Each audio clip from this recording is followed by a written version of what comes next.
Wesh la famille de Metro A, c'est Metro A. Comme prévu l'épisode de Parlons de Hisoka, j'ai dépassé 300 vues et 50 likes comme je vous l'ai demandé.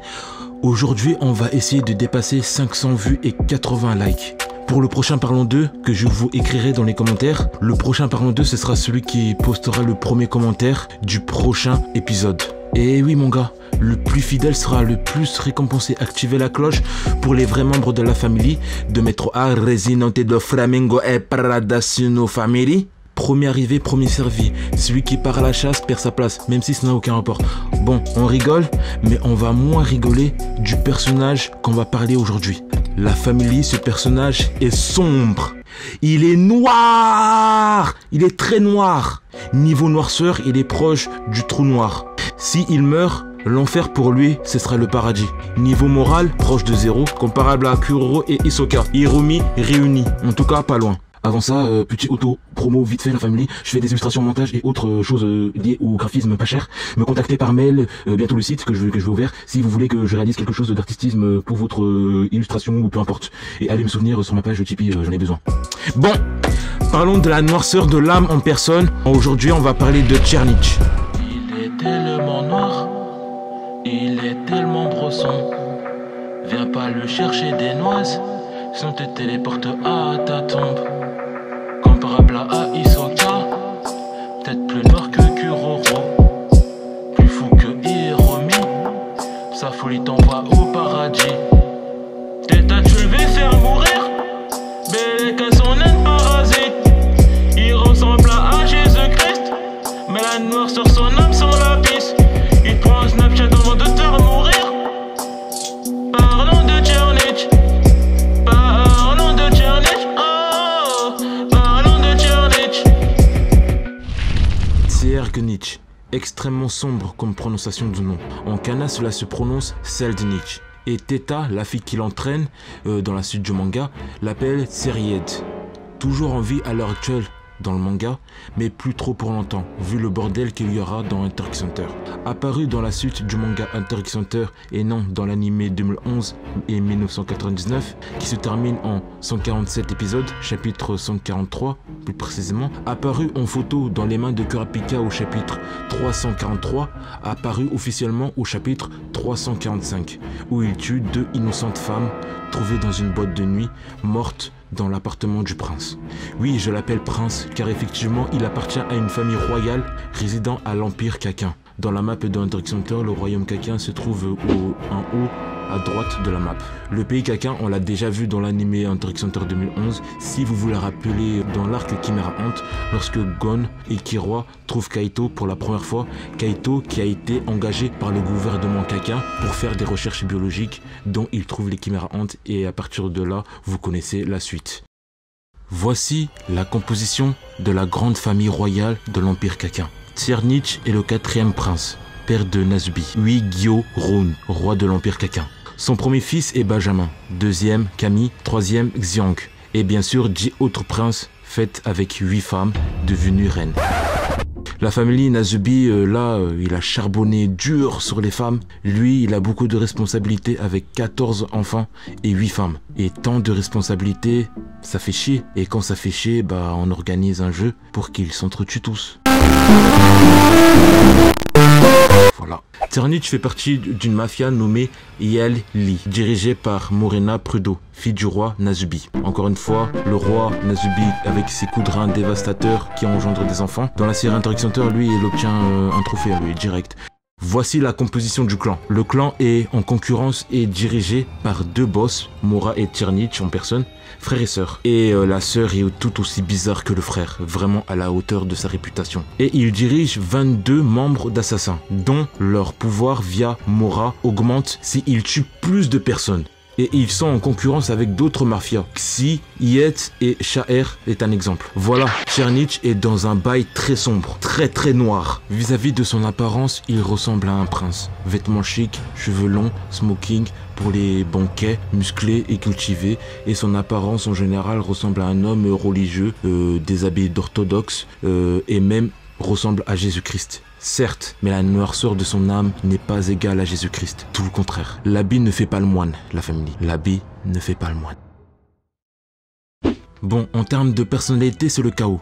pour vous résumer en un court texte, voici un sorte de CV que j'ai écrit sur Czernych. Alors Czernych, outre que ce soit un sociopathe, tueur et inhumain, Czernych est un artiste. Son art est de collecter des parties du corps humain des jeunes et belles femmes. Cultiver de préférence, sinon au risque au cas de les prendre pour des sous-races, des sous-humains stupides. Les tuer violemment après les avoir bien manipulés et cacher son jeu de leur présence. Et ensuite pour ainsi voir comment elles réagissent lorsqu'elles sont dans une situation dangereuse. Bien entendu, après ça, il se lave de leur sang sur son corps comme s'il se douchait. Ce n'est pas tout. Autre que ça, il aime bien collecter des parties du corps humain comme les yeux du clan Kuruta, son passe-temps favori, mais n'a pas pu tous les procurer. Ah oui, et il hait sa propre famille à l'idée de savoir qu'il peut tous les tuer. Ça lui met en joie. Il prend sa famille également pour des imbéciles. Hulkenburg est celui qui se sentant le mieux, mais Czernych ressent un sentiment de mensonge à son égard et déteste les menteurs, en plus des femmes non cultivées. L'un de ses subordonnés, Teta, le décrit comme le mâle à l'état pur et effréné. Et selon elle, elle pense que le prince ne doit absolument pas apprendre le nen. Sinon, un risque de Hisoka et Kuroro 2.0 risque d'apparaître dans Hunter x Hunter. Bon, autre que ça, il est cultivé, il aime bien le football, le sport et la philosophie également. Intellectuel très vif, dont il est fier, très souriant et très courtois. Voilà, est-ce que vous l'acceptez dans votre entreprise si vous êtes entrepreneur? Czernych, dans sa présence dans le manga, dans toute l'histoire, dans l'arc de l'expédition du continent noir, Kurapika recherche des informations à son sujet, car il possède les yeux de son clan. Pendant ce temps-là, comme je vous l'ai dit tout à l'heure, Czernych tue 2 femmes pour améliorer son art. Benjamin, son frère, l'aîné de la famille, avec qui leur relation est très étincelle, du genre qui vont se briser les os mutuellement, lui annonce de lui-même et pas via un messager du roi, que le roi en question, leur père, annonce que le seul prince qui reviendra après l'expédition du continent noir, Muji, sera couronné nouveau roi.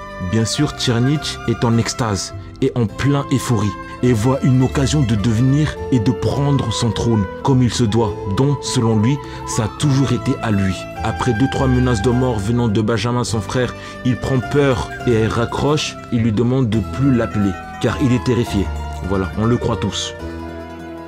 Dans l'arc de succession, dans l'arc, il y a le concours de succession, quoi. Le majordome du roi, qui est le messager, qui est très moche, regardez sa tête, vient annoncer à chaque prince, dont Czernych, les règles de la guerre de succession. Voici les règles. 1. Seuls ceux qui participent à la cérémonie du Black Wall, le gros bateau géant en forme de baleine, devient un joueur de la guerre. 2. Seul un membre de la famille venant du roi de la guerre a le droit de participer à cette guerre. Donc c'est une guerre familiale. 3. Si un membre se fait tuer avant la guerre n'aura pas lieu. 4. La guerre commence à partir du moment où le bateau quitte la terre ferme pour rejoindre le continent noir. Tout ceci me fait penser à Game of Thrones, je sais pas pour vous. Le messager en question a amené une urne pour faire une sorte de cérémonie dont Czernych doit mettre son goutte de sang à l'intérieur de l'urne. Ensuite, une fée apparaît et lui donne un petit œuf et disparaît. Czernych n'est pas un utilisateur du nen et donc ne voit pas ce qui se passe, mais on lui fait ingérer quelque chose dans la bouche qui lui permet d'avoir un nen incohérent, bizarre et parasite.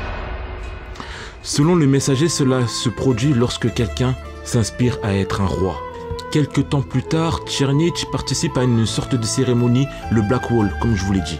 Oui, il fait son double face à cette cérémonie. Il salue les gens, mais en vrai, il les insulte leur grand-mère, discrètement.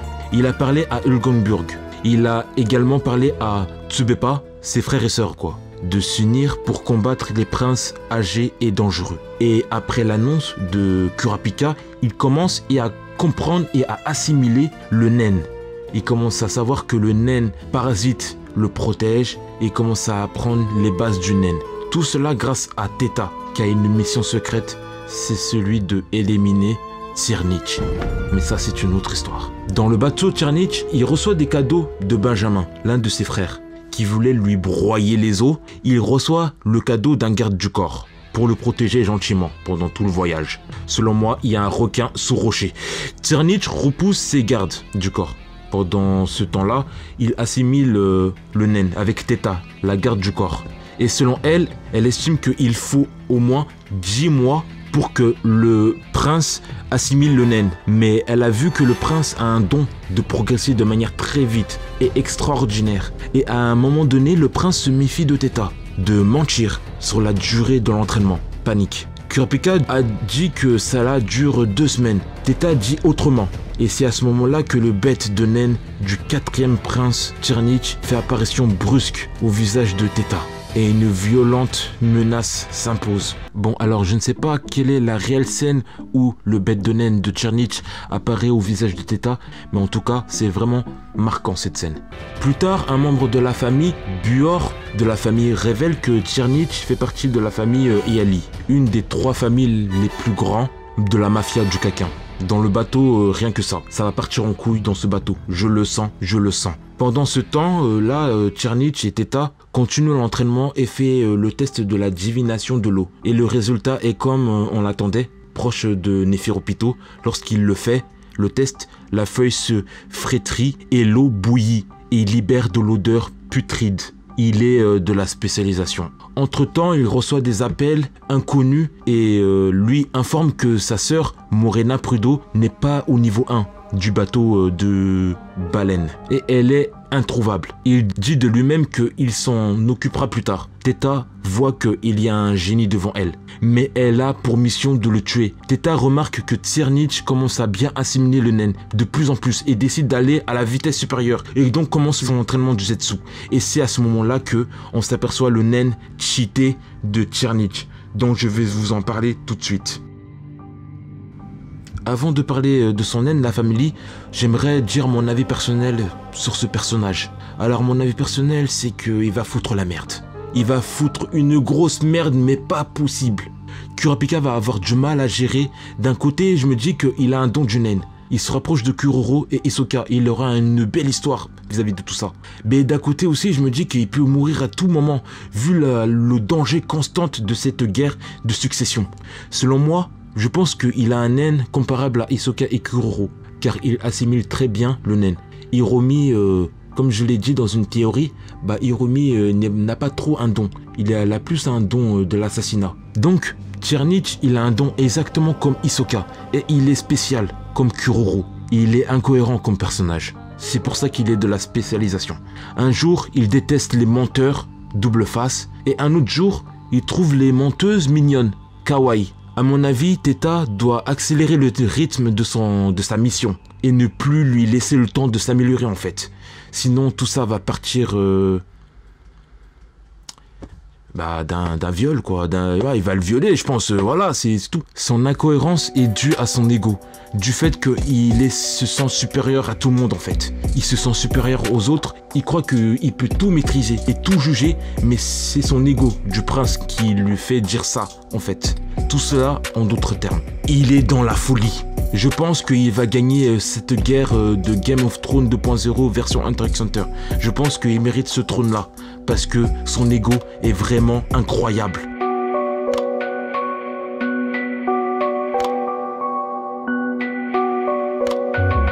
Il va soulever tous les princes. Attention à toi, c'est tes katas. Voici tes marins de pensée. Il est malin, tu n'es qu'une salope. Benjamin, ils seront tous ses œuvres d'art. Oh.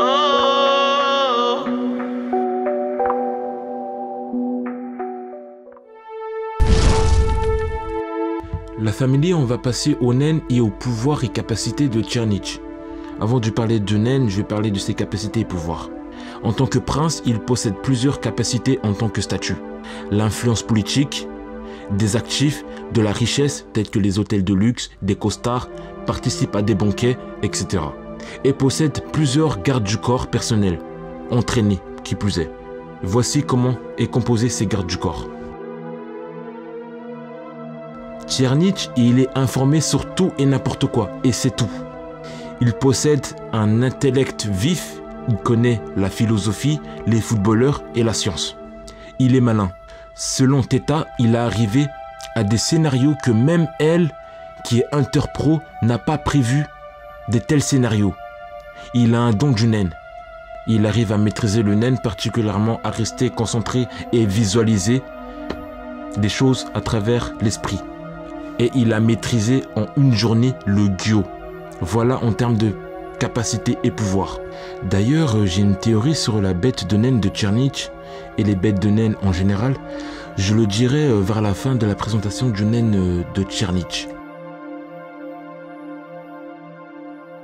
La famille, on va passer au naine de Tchernitch. Alors le pouvoir de son naine, il ne le maîtrise pas encore. Il est encore à sa phase d'entraînement. Lors du test de la divination de l'eau, il réunit tout l'aura dans sa main et on nous révèle qu'il est de la spécialisation. Selon Theta, son aura veut dire qu'il est dans la plus sinistre possible, la plus noire possible.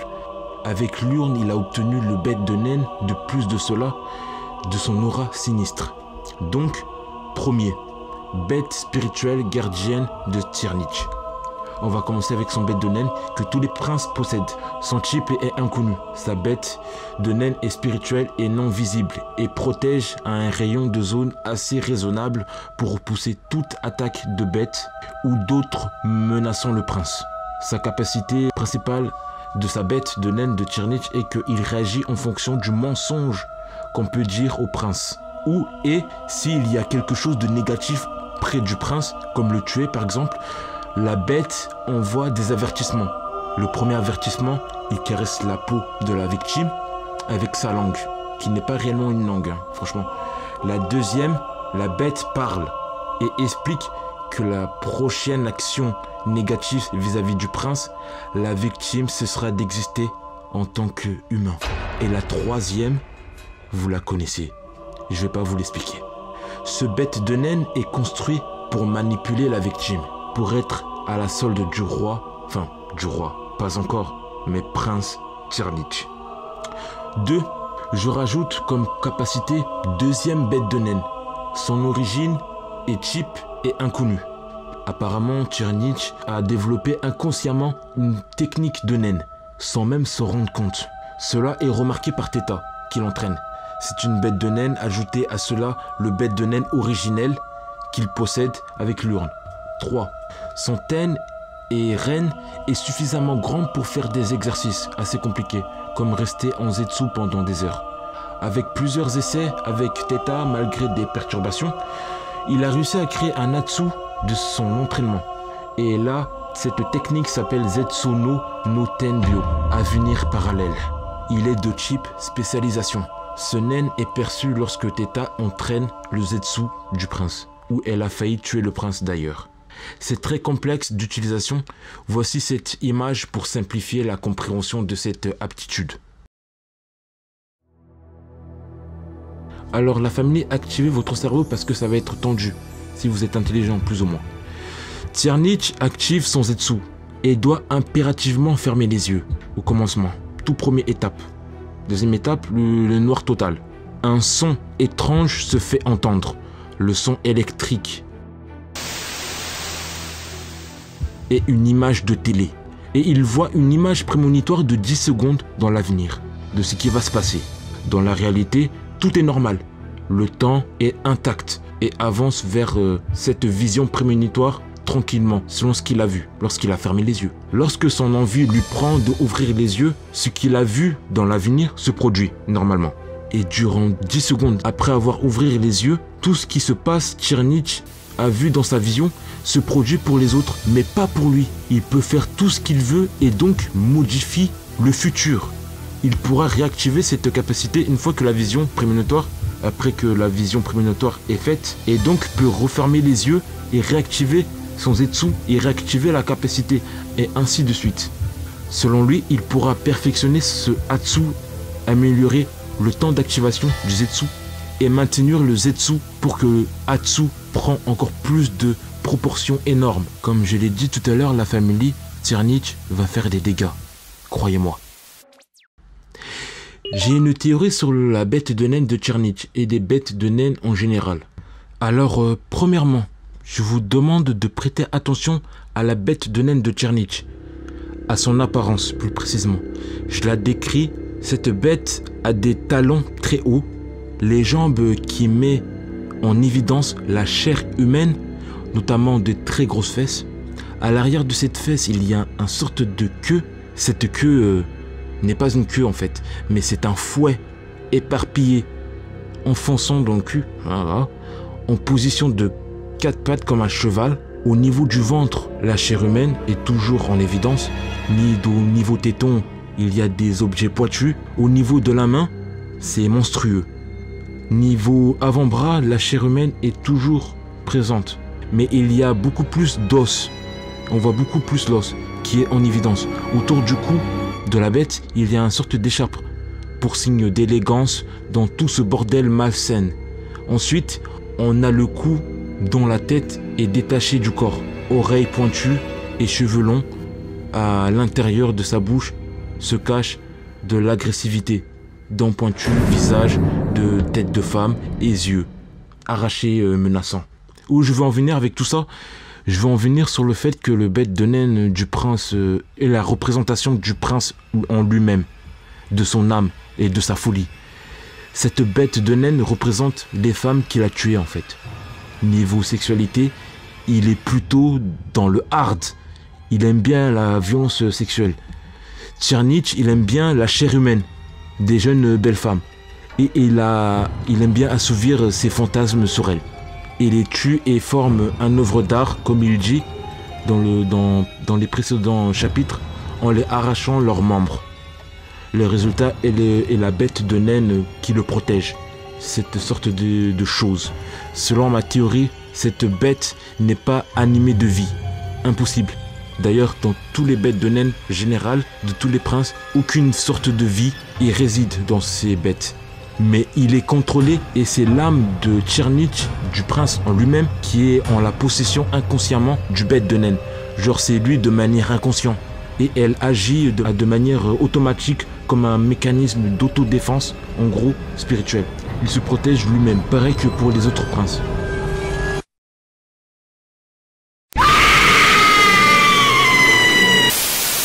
En parlant du deuxième bête de naine, créé par Tchernich lui-même, et non avec un l'urne, même délire que le premier, mais en plus agressif et en plus sombre. Il y a des bouts de testicules au bras et au bout, il y a des ongles de femme. Niveau ceinture, il y a 666, le chiffre du diable. Pareil que l'autre, la chair humaine est présente. Et niveau tête, ça ressemble à une organe sexuel en fait. Je ne sais pas ce que c'est, ne me demandez pas. À mon avis, ce bête de naine est la troisième capacité de naine de voir dans le futur. Elle est sûrement liée au Atsu de l'avenir parallèle de Tchernich.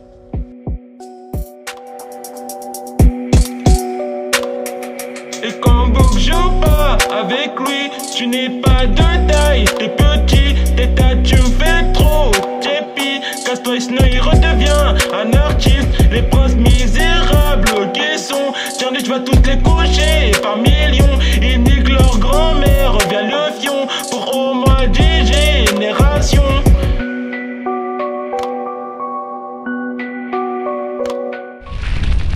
La famille, on va passer aux anecdotes. On va passer aux anecdotes de Tchernich. Venant de ce personnage, il doit sûrement avoir 2-3 trucs sympas à prêter attention. J'ai dû faire des recherches sur internet pour les trouver.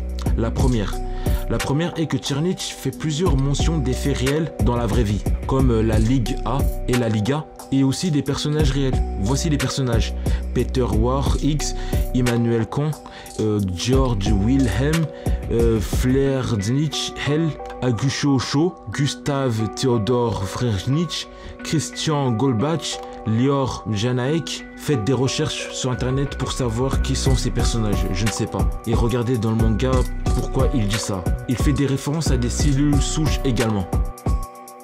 Deuxième anecdote, Tchernich est le 4e prince et le mot 4 a une signification dans la superstition japonaise qui fait référence aux morts due à la prononciation. Et cela colle bien avec le personnage qui est Tchernich. N'hésitons pas à tuer des personnes violemment sans état d'âme. Ça lui colle bien à la peau.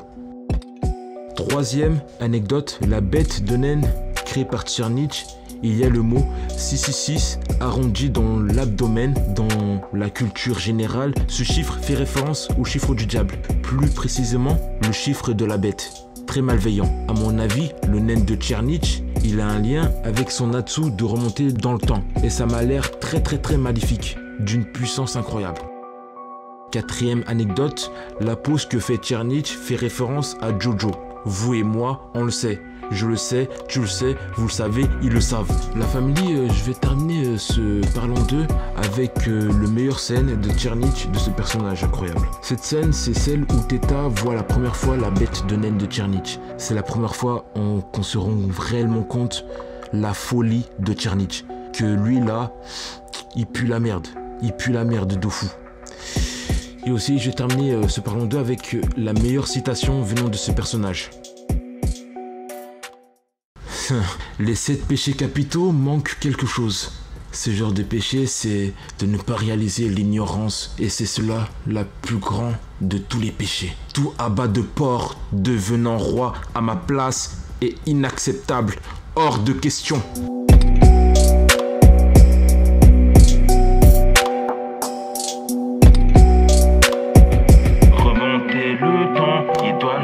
Les autres bras sont trop dans la galère. Tchernitch voit déjà leur défaite. Visionnaire, il est son aile. Tchernitch va tous les baiser.